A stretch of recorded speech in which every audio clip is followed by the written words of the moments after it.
చక్రాల్లాగా కనిపించే ఈ వడియాలు పెట్టుకోవడం చాలా ఈజీ. గంటలు గంటలు పొయ్యి దగ్గర నించోవాల్సిన పనే లేదు. ప్రాసెస్ చూపిస్తా వచ్చేయండి. 1 కప్పు సగ్గుబియ్యం తీసుకున్నాను. 2 కప్పులు పోహా అటుకులు తీసుకున్నాను. మునిగేంత వరకు వాటర్ పోసేసుకొని 1 గంట నానబెట్టేసుకోండి.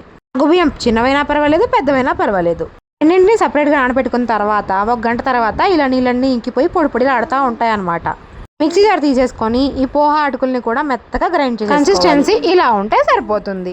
అలానే సగ్గుబియ్యాన్ని కూడా మెత్తగా గ్రైండ్ చేసుకోవాలి. సగ్గుబియ్యం అవ్వకపోతే కొంచెం వాటర్ యాడ్ చేసేసుకోవచ్చు. రెండింటిని బాగా మిక్సింగ్ చేసేసుకొని ఇందులో ఇప్పుడు జీలకర్ర, వాము, నువ్వులు కావాలంటే నువ్వులు కూడా వేసుకోవచ్చు. ఉప్పు, పసుపు, కారం ఇవన్నీ వేసుకొని ఇవి కలవడానికి కొంచెం అంటే కొంచెమే వాటర్ యాడ్ చేసుకొని మొత్తాన్ని కలిపేసుకోవాలి. ఒక నూనె కవర్ తీసుకొని అందులో ఫిల్ చేసేసుకొని ఒక సైడ్ కి కట్ చేసుకొని ఇలా జిలేబీలాగా వేసుకొని మంచి ఎండలో 2 రోజులు ఆరబెట్టేసుకుంటే బాగా ఎండిపోతాయి. బాగా ఎండిపోయిన వడియాల్ని తీసుకొచ్చి ఇలా వేడిగా కాగుతున్న నూనెలో వేస్తే జస్ట్ 30 సెకండ్స్ కూడా అవసరం లేదు. ఇలా మంచిగా పొంగుతూ వస్తాయి అన్నమాట. కురుకుల్లాగా కనిపించే ఈ హెల్దీయెస్ట్ పోహా వడియాలు బాగున్నాయా? చేసుకోవడానికి కూడా ఈజీ, హెల్త్ కూడా మంచిది పోహా. మరి మీరు ట్రై చేస్తారా? అస్సలు వడియాలు పెట్టడం రాని నేనే చేశాను, అదే ట్రై చేశాను. మీరు నాకన్నా వంటలో ఎక్స్పర్ట్లు, చేయలేరా చెప్పండి? ఇంకా ఏం చూస్తున్నారు? ట్రై చేసి ఎలా వచ్చిందో కామెంట్ చేసేయండి. వీడియో నచ్చితే